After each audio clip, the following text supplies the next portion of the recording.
গোপালপুর গ্রামের সেই রোমাঞ্চকর রাতের পর কেটে গেছে বেশ কয়েকটা দিন। রিমিকে দেখলেই এখন গ্রামের ছেলেরা আড়ালে আবডালে ভূত রানী রিমি বলে টিপ্পনি কাটে। রিমি অবশ্য দম্বার পাত্রী নয়, তার মনে মনে একটাই জেদ, বাবু আর রানার কাছে যে মান সম্মানটা গেছে সেটা যে কোনো উপায়ে উদ্ধার করতেই হবে। সে মনে প্রাণে এমন একটা মোক্ষম সুযোগ খুঁজছিল যা দিয়ে সে প্রমাণ করতে পারে যে সে আসলেই সাহসী, আর বাবু রানা আসলে চরম ভীতু। সুযোগটা চলে এলো তার পরের সপ্তাহের এক অমাবস্যার রাতে। গ্রামের এক কোণে একটা পরিত্যক্ত জমিদার বাড়ি ছিল, যাকে সবাই ভুতুড়ে বাড়ি বলে ডাকত। দিনের বেলাতেও ওদিকটায় কেউ সহজে যেত না। রিমি এক অভিনব পরিকল্পনা ফাঁদল।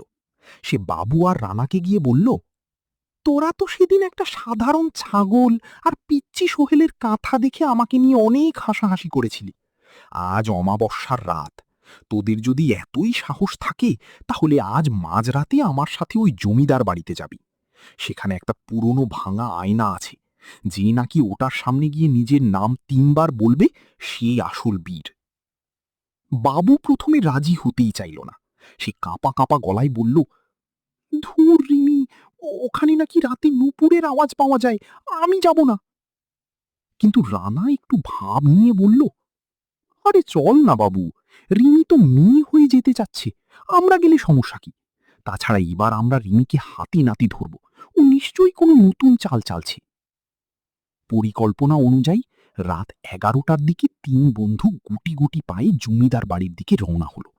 চারপাশ ঘুটঘুটে অন্ধকার, মাঝে মাঝে শুধু ঝিঁঝে পোকার ডাক আর দূর থেকে শিয়ালের হুক্কা হুয়া শব্দ ভেসে আসছিল।